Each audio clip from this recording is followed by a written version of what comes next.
मैं vice president का president Himachal Pradesh से आया हूँ।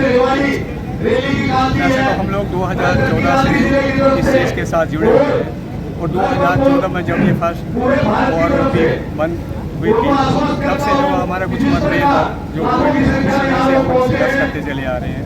लेकिन वो आरोपी बंद में भी हमारे लिए जो सही तरीके से और वो आरोपी में भी जो संख्या सही नहीं हो पाई। वैसे तो ऐसा नहीं है। मोदी गवर्नमेंट ने हमारे पूर्व सैनिकों को लगभग 65,000 करोड़ रुपया दिया, लेकिन हमारी मोदी सरकार से एक ही मांग है कि जो आपने 65,000 करोड़ रुपया दिया उसका सही तरीके से डिस्ट्रीब्यूशन नहीं, मतलब सही तरीके से उसकी बांट नहीं। अगर आप सही तरीके से उस पैसे की बांट कर देंगे तो ये सैनिक जो अपने आप शांत हो जाएंगे, क्योंकि उनको पता है कि ऐसा नहीं है कि इस गवर्नमेंट ने कुछ नहीं किया। उन्होंने जो वादा किया था कुछ हद तक लागू किया, लेकिन उसमें थोड़ी नहीं बहुत ज़्यादा त्रुटियाँ रह गई, जिसमें से ऐसे हुआ कि कुछ ज़्यादातर पैसा जो है वो एक अधिकारी वर्ग में चला गया और जो हमारे नीचे JCO है उनके हाथ में जो पैसा बहुत ही कम है, कुछ में तो ऐसा मिला ही नहीं। तो बस इतनी सी मांग है और इतनी सी मांग के लिए अगर गवर्नमेंट खड़ी पड़ी है तो देश की सुरक्षा से खेल रही है। देश की सुरक्षा बहुत ये जो बिहाइंड द मशीन आदमी है, चाहे वो कितने भी बड़े हेलीकॉप्टर खरीद लें, जेट खरीद लें, गन्ने खरीद लें या कितने भी डिफेंस का सामान खरीद लें, लेकिन उसको चलाने वाला कुछ नहीं है या उसका सही तरीके से मोटिवेशन मोरल अप नहीं है तो युद्ध नहीं जीते जाते हैं। जब ये सैनिकों के बीच जाते तो हार मनाते हैं, वो तो कहते हैं कि सैनिकों के लिए उनके मन में प्यार ही होता है। सैनिकों के साथ त्योहार को मनाते हैं। मैं उनको मैंने पहले बोला मैं उनके लिए दोष नहीं दे रहा हूँ। उन्होंने भारत सरकार ने 65,000 करोड़ रुपया सैंक्शन किया हमें, बस सबसे बड़ी बात आगे कि उनके जो हमारे जो अधिकारी बैठे हैं, मैं तो ये कहता हूँ कि अधिकारियों ने उनके साथ जो सही तरीके से न्याय नहीं किया है। मोदी जी का बोले कि मोदी जो, लेकिन वो क्या है कॉन्टिन्यूटी तो मोदी जी के नाम पे ही जाती है, जो देश के प्रधानमंत्री हैं उन्हीं के नाम पे जाती है। इसलिए मोदी की गवर्नमेंट को चाहिए जितनी सी जल्दी से हो सके कि देश की सुरक्षा के साथ रखें। आप ये नहीं जानते कि हमारे साथ कितनी कंट्रीज़ का बॉर्डर लगता है और कितनी सेना जो हमारी बॉर्डर के ऊपर खड़ी है। ये इसकी बात जितनी ज़्यादा से ज़्यादा आगे बढ़ेगी तो देश के अंदर जो सैनिक इस समय काम कर रहे हैं उनका भी मोरल डाउन हो रहा है कि हमारे साथ अगर हमारे एक्सेसमैन अभी ऐसा हो रहा है तो जब हम फौज को छोड़ के जाएंगे तो हमारे साथ भी इसी प्रकार का व्यवहार होगा। तो उससे क्या है, सेना का मोरल जो डाउन होता है और काम करने की वो एफिशिएंसी है, जो उनकी वर्क करने की क्षमता वो धीरे धीरे कम होती जाती है। और इसके बीच में जो हमारे अधिकारी और JCO ORs उनके बीच में भी थोड़ा मोटिवेशंस का गैप, मतलब काम करने की क्षमता जो कम होती जाती है। इस समस्या को देश की सुरक्षा को रहते हुए एक्सेसमैन के वेलफेयर में नहीं, देश की सुरक्षा को सबसे पहले रखते हैं। हमारा देश सुरक्षित रहे उसकी वेलफेयर के लिए जो ये सैनिक एक्सेसमैन है, इनकी जो जितनी भी मांगे हैं उनको जितनी जल्दी से जल्दी मोदी गवर्नमेंट को मान लेना चाहिए। और इसके बाद कोई बड़ी बात नहीं है, सिर्फ ये है कि 65,000 करोड़ रुपये जो आपने बार बार बोल रहा हूँ जो दिया है उसको सही तरीके से बांट दें और सही रेशो में बांट दें। उसमें रेशो में क्या है कि आपने नाइक और हवलदार तक को 20% के हिसाब से पैसा दिया है, JCO को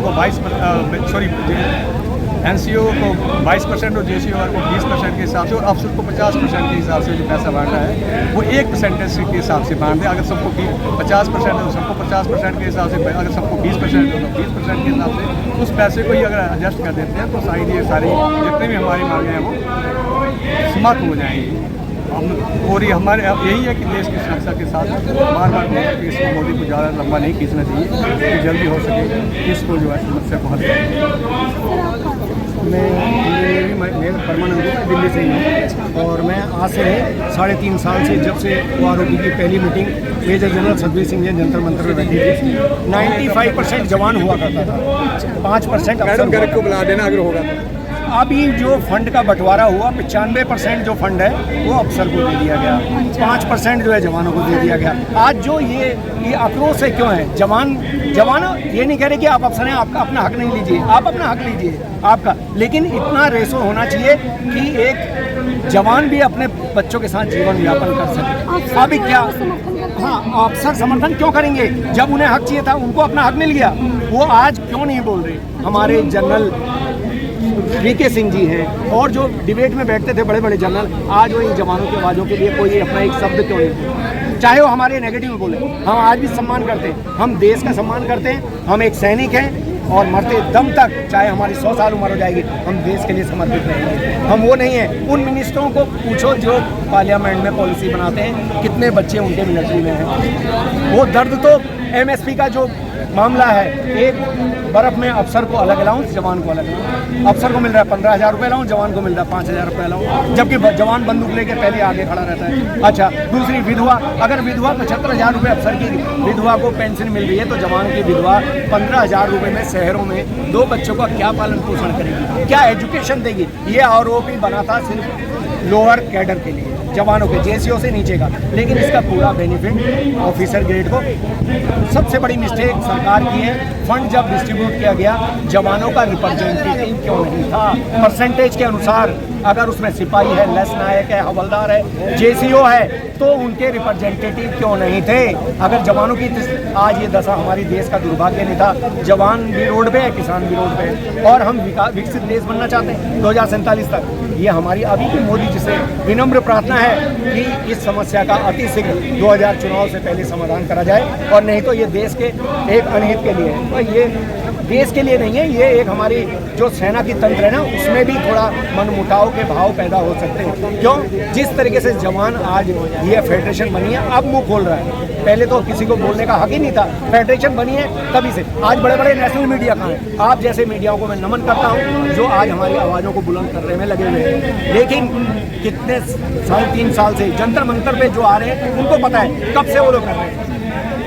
लेकिन आज बड़े बड़े मीडिया कहाँ हैं? आज बड़े, जो कि आधा 1 घंटे के अंदर मीडिया यहाँ तैयार है। यही है, हमारी जवानों की भी अपनी भावनाएं, हमारे जवानों की भी परिवारों का अपना दर्द है। आज ये जवान इस जमीन पे नहीं होते। अगर विश्व की हम सेना कहते हैं, सेना है और आज दिखा भी सकते हैं, लेकिन आज ये दशा हुई है। भारत सरकार इन दशाओं को जरा समझ ले, हमारी दुख दर्द को समझ ले, तो ये बहुत अच्छा होगा देश हित के लिए। किसानों की जो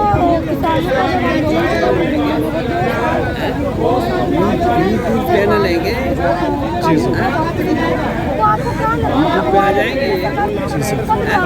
मैडम, अभी 2024 में चुनाव है, चुनाव क्यों नहीं जाग रही? वो भी एक अपना समय ले रही है, क्यों ले रही है? आज ये बड़ा दुख होता है। क्या 2000 चुनाव के इलेक्शन का टाइम देख रहे हैं वो लोग? 2000 इलेक्शन का टाइम देख रहे हैं? अगर इसी तरीके से रहा, जनरल वीके सिंह जी जैसे जब मिनिस्टर बन सकते हैं, तो जवान भी अपनी पार्टी बनाएंगे, जवान भी अपनी पार्टी बनाएंगे। संविधान में सबको अपना कहने का हकदार है। हो सकता है चुनाव से पहले सरकार जाग जाए, जाग जाए तो कोई दिक्कत बहुत अच्छा है। हम तो कह रहे हैं, हम तो देख रहे हैं, हमारा उद्देश्य ही वही है। सरकार जितने जल्दी जाग जाएगी, जितने जल्दी जो है मान जाएगी, उतना ही फायदे में रहेगी। देश के हित में पार्टी का भी भला है। क्या लगता है आपको, अगर सरकार नहीं जागी तो चुनाव का असर पड़ेगा? चुनाव का असर पड़ेगा। अभी देखो, अभी बिठा नहीं सके राज्यों में बाढ़ आ रही है। किसी आदमी को हम कुर्सी पर बिठा सकते हो तो उसको उतार भी सकते हैं। मैडम, एक फौजी के पीछे ताकत है, एक फौजी के पीछे कम से कम 7 और 8 आदमी का परिवार होता है। कम से कम आज की जो कम संख्या में, अगर हर परिवार से तो फौजी एक्स सर्विसमैन की संख्या को 7 से गुणा कर दीजिए, आप अंदाजा लगा लीजिए फर्क पड़ेगा कि नहीं पड़ेगा। तो बताइए, ये सरकार क्यों नहीं सुन रही है हमारी? आज केजरीवाल है यहाँ के मुख्यमंत्री, जब किसानों ने धरना दिया तो लाइट, पानी, बिजली, खाना दे रहे थे। आज क्यों नहीं आए केजरीवाल जी? क्यों नहीं सुनवाई कर रहे हैं? बताएं आप। आ गए केजरीवाल जी। मैडम, मैं भरतपुर राजस्थान से हूँ, हमारी सोसाइटी है। मेरा कहने मतलब है कि जब भरतपुर में 10,000 रिटायर फौजी हैं और ड्यूटी अलग है, किसान सब किसानों के बेटे हैं, तो एक उसमें जिले में 10,000 कर दो, कितना होता है? 5-6 लाख वोटों का असर पड़ेगा, हर जगह पड़ेगा, हर जगह पड़ेगा। डिस्ट्रिक्ट के अंदर ही है इतना। अगर नेता जो होते बेटे हैं, जवान को नेताओं उसने के बच्चे अगर बड़ी सरकार से सैनिक होते तो आज ये दुर्दशा नहीं होती। बिल्कुल नहीं होते, बिल्कुल नहीं होते। ये सारा जो है हक JCOR का था और ले गए अफसर। जिस JCOR की 97% संख्या है वो 0 रह गए और 3% वाले हीरो बन गए। पूरा बजट 64,000 करोड़ का बजट पूरा वो चाट गए। मैं ऑर्डिनरी कैप्टन से हूँ, मेरी तो बढ़ने की बजाय जो है 300-350 रुपया महीने कम हो गई है पेंशन सेकंड OROP में।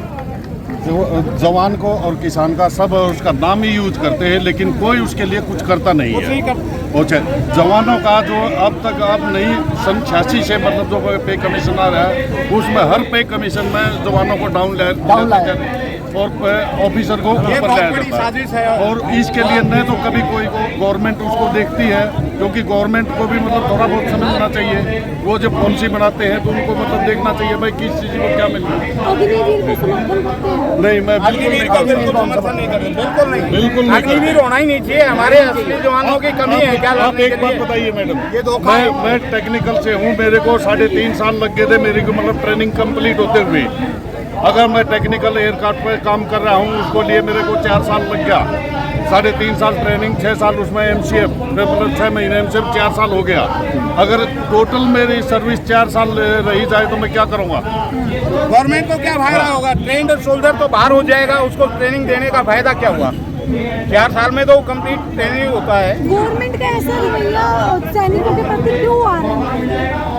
ये तो गवर्नमेंट को मानना पड़ेगा कि भाई वो क्यों क्या चाह रही है। ये गवर्नमेंट की बिल्कुल नासमझी है, उनको इस बारे में पता ही नहीं है। एक जवान भर्ती होकर जाता है, 2.5 से 3 साल तो वो बेसिक ट्रेनिंग करता है, उसके बाद में वो यूनिट में आता है, फिर ग्रेड 2 करता है, उसके बाद में वो 8 से 10 साल में ग्रेड 1 करता है। ग्रेड 1 करने के बाद में वो एक परफेक्ट सोल्जर बनता है। जब एक सोल्जर 10 साल में परफेक्ट सोल्जर बनता है तो ये मोदी सरकार कैसे 4 साल में अग्निवीर को बॉर्डर पर लड़ा देगी?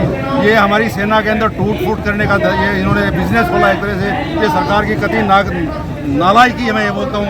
और ये जो जनरल बैठे हैं, मैं तो उनको भी बोलता हूँ, उनको भी दिमाग नाम की चीज़ है कि नहीं है, भगवान जाने क्या है, किसने उनको जनरल बना दिया और वो उस चीज़ पर बैठे हैं। और अग्निवीर एक स्कीम थी, ये गवर्नमेंट की स्कीम है, किसी आर्मी की स्कीम नहीं है। उसको एक्सप्लेन करने के लिए आर्मी के जनरल आकर के अपनी वाई कर रहे हैं, उनका क्या रोल है?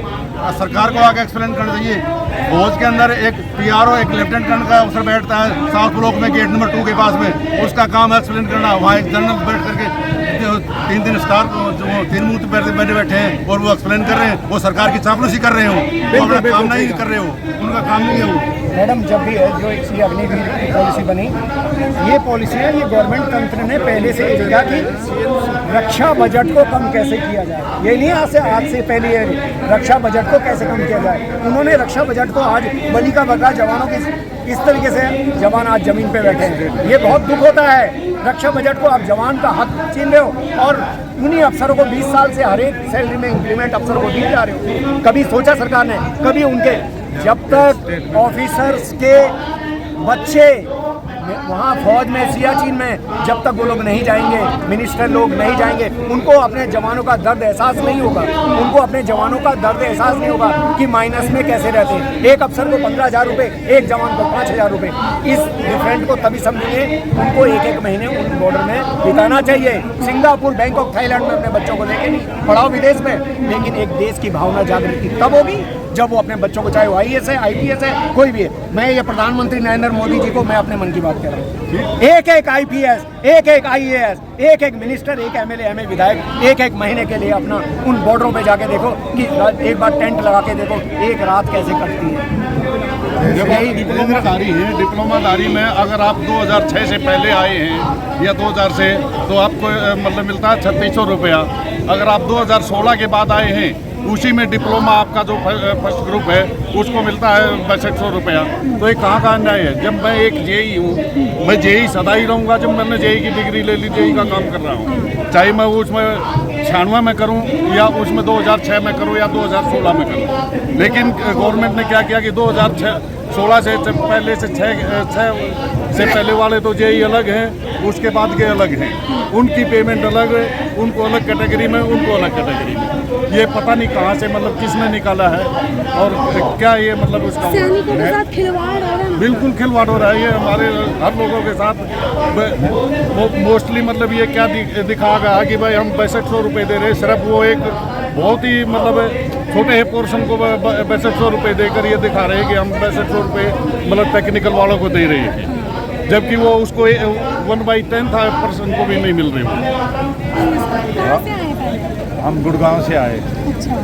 आपके चैनल के माध्यम से मैं आपको बताना चाहता हूँ, आम पब्लिक को बताना चाहता हूँ कि मोदी सरकार ने जैसे कि 2013 में एक्स सर्विसमैन के कारण अपनी कुर्सी ली थी, उस कुर्सी को ठीक से रखने के लिए अब एक्स सर्विसमैन का जो आरोपी का उन्होंने वादा किया था, एक तो वो पूरा करना चाहिए। दूसरा, एक इंडिया के अंदर ऐसा कानून लाना चाहिए कि जिसके भी बेटे हैं उसको हर 4 साल के लिए सर्विस करवानी चाहिए, वो भी आर्मी में। इससे क्या होगा कि अग्निवीरों को भी ये पता चलेगा कि अग्निवीर अग्निवीर लाने के पीछे उनका कहना है कि हमारा मकसद ही यही है कि 4 साल करने का सबको मौका मिले। 4 करने ये है, मोदी की 4 साल निकल जाए, देश आए बाढ़ में, ये है मतलब। मोदी ने तब जाके देखना है 4 साल बाद में कैसी फौज की क्या स्ट्रक्चर, किस हिसाब से फौज रहेगी, क्या करेगी, बस देश बचेगा नहीं बचेगा उसने क्या लेना है। 4 साल का मतलब ये होता है कि जब 2 साल तो उसको ट्रेनिंग में हो जाते हैं। आपके चैनल के माध्यम से मैं बताना चाहता हूँ आम पब्लिक को, जो सैनिक अपनी ट्रेनिंग लेके जब किसी लड़ाई के मैदान में जाता है तो 2 साल उसके वहाँ हो जाते हैं, और 2 साल में वो क्या सीखता है, इससे हमारी सेना कमज़ोर होगी। अग्निवीर से असली चीज़ क्या है कि ठीक है सभी आदमी 4 साल के लिए फौजी बन जाएंगे, लेकिन उनसे हमारी सेना है सबसे कमज़ोर होगी। तो सेना को परमानेंट रखने से ही सेना मजबूत होती है। लेकिन अब जो हमारी जो देश के सैनिकों के एक अपील है कि हमारे जो 2023 में उन्होंने वादा किया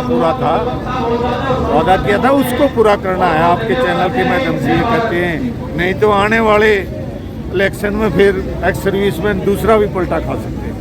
धन्यवाद। धन्यवाद सर।